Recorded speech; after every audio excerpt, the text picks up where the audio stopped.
The division of the brain is something neuroscientists don't like to talk about anymore.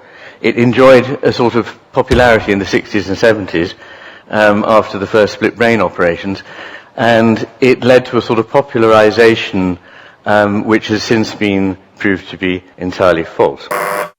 It's not true that one part of the brain does reason and the other does emotion.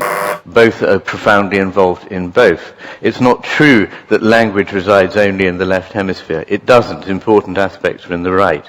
It's not true that visual imagery is only in the right hemisphere. Lots of it is in the left. And so in a sort of fit of despair, people have given up talking about it.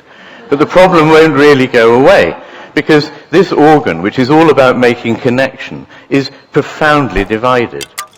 It's there inside all of us, and it's got more divided over the course of human evolution, so that the ratio of the corpus callosum to the volume of the hemispheres has got smaller over evolution. And the plot thickens when you realize that one of the main, if not the main, function of the corpus callosum is in fact to inhibit the other hemisphere. So something very important is going on here about keeping things apart from one another. And not only that, the brain is profoundly asymmetric. It's broader at the back on the left and broader on the right at the front, and slightly juts forward and backward. And it's as though somebody got hold of the brain from underneath and given it a sort of sharp twist clockwise. What is all that about? If one just needed more brain space, one would do it symmetrically. The skull is symmetrical. The box in which all this is contained is symmetrical. Why go to trouble to expand some bits of one hemisphere and some bits of another, unless they were doing rather different things? What are they doing? Well, it's not just we who have these divided brains. Birds and animals have them as well. I think the simplest way to think of it is if you imagine a bird trying to feed on a seed against the background of grit or pebbles. It's got to focus very narrowly and clearly on that little seed and be able to pick it out against that background. But it's also, if it's going to stay alive, it's got to actually keep a quite different kind of attention open. It's got to be on the lookout for predators or for friends, for conspecifics, but for whatever else is going on. Now, it seems that birds and animals quite reliably use their left hemisphere for this narrow focused attention to something it already knows is of importance to it. And they keep their right hemisphere vigilant broadly for whatever might be without any commitment as to what that might be. And they also use their right hemispheres for making connections with the world. So they approach their mates and bond with their mates more using the right hemisphere. But then you come to the humans. And it's true that actually in humans too, this kind of attention is one of the big differences. The right hemisphere gives sustained, broad, open vigilance, alertness, where the left hemisphere gives narrow, sharply focused attention to detail. And people who lose their right hemispheres have a pathological narrowing of the window of attention. But humans are different. The big thing about humans is their frontal lobes. And the purpose of that part of the brain? To inhibit the rest of the brain, to stop the immediate happening. So standing back in time and space from the immediacy of experience. And that enables us to do two things. It enables us to do what neuroscientists are always telling us we're very good at, which is outwitting the other party, being Machiavellian. And that's interesting to me, because that's absolutely right. We can read other people's minds and intentions, and if we so want to, we can deceive them. But the bit that's always curiously missed out here is that it also enables us to empathize for the first time, because there's a sort of necessary distance from the world. If you're right up against it, you just bite. But if you can stand back and see that other individual is an individual like me, who might have interests and values and feelings like mine, then you can make a bond. There's a sort of necessary distance, as there is in reading. Too close, you can't see anything. Too far, you can't read it. So the distance from the world that is provided is profoundly creative of all that is human, both the Machiavellian and the Erasmian. Now, to do the Machiavellian stuff, to manipulate the world, which is very important, we need to be able to interact with the world and use it for our benefit. Food is the starting point. but we also, with our left hemispheres, grasp using our right hands things and make tools. We also use that part of language to grasp things, as we say. It pins them down. So when we already know something's important and we want to be precise about it, we use our left hemispheres in that way. And to do that, we need a simplified version of reality. It's no good if you're fighting a campaign, having all the information on all the plant species that grow in the terrain of battle. What you need is to know the specifics of where certain things are that matter to you, and so you have a map and you have little flags. It's not reality, but it works better. The newness of the right hemisphere makes it a devil's advocate. It's always on the lookout for things that might be different from our expectations.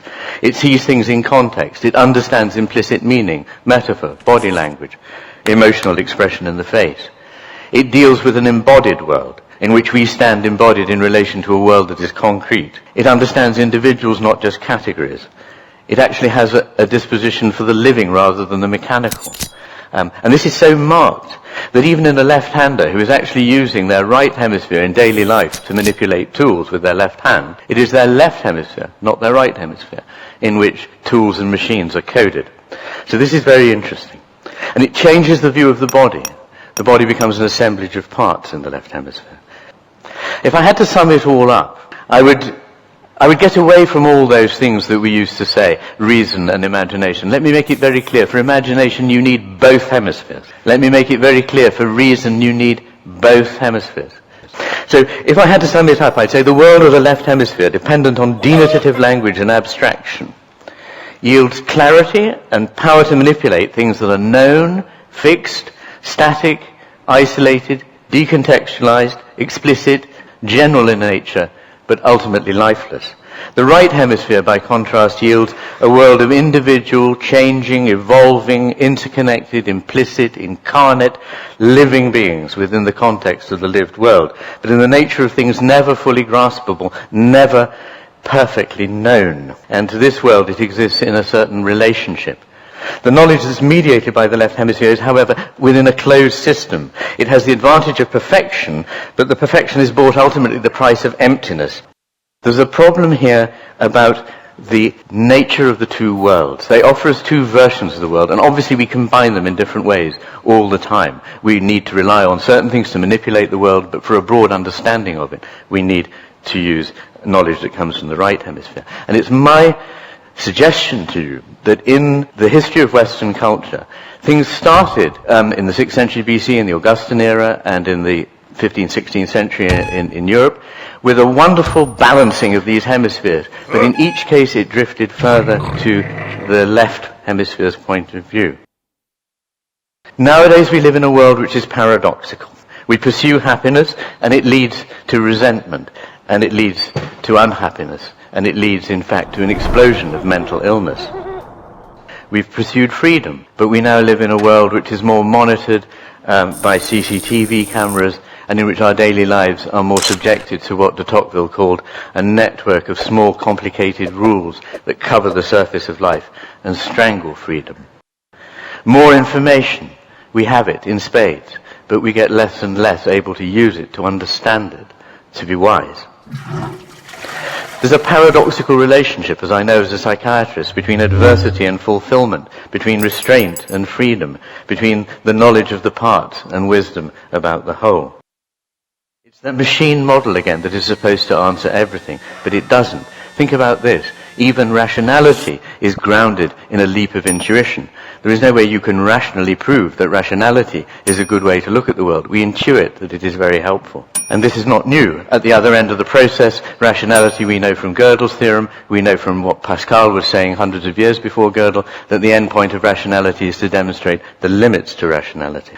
In our modern world, we've developed something that looks awfully like the left hemisphere's world. We prioritize the virtual over the real. The technical becomes important. Bureaucracy flourishes. The picture, however, is fragmented. There's a loss of uniqueness. The how has become subsumed in what. And the need for control leads to a paranoia in society that we need to govern and control everything. Why this shift? I think there are three reasons. One is the left hemisphere's talk is very convincing because it shaved everything that it doesn't find fits with its model off and cut it out. So this particular model is entirely self-consistent, largely because it's made itself so. I also call the left hemisphere the Berlusconi of the brain, because it controls the media. It's the one with which it's very vocal on its own behalf. The right hemisphere doesn't have a voice, and it can't construct these same arguments. And I also think, rather more importantly, there's a sort of hall of mirrors effect. The more we get trapped into this, the more we undercut and ironize things that might have led us out of it. And we just get reflected back into more of what we know about what we know about what we know. And I just want to make it clear, I'm not against whatever it is the left hemisphere has to offer. Nobody could be more passionate in an age in which we neglect reason and we neglect careful use of language. Nobody could be more passionate than myself about language and about reason. It's just that I'm even more passionate about the right hemisphere and the need to return what that knows to a broader context. It turned out that Einstein's thinking somehow presaged this thing about the structure of the brain. He said, the intuitive mind is a sacred gift, and the rational mind is a faithful servant. We have created a society that honors the servant, but has forgotten the gift.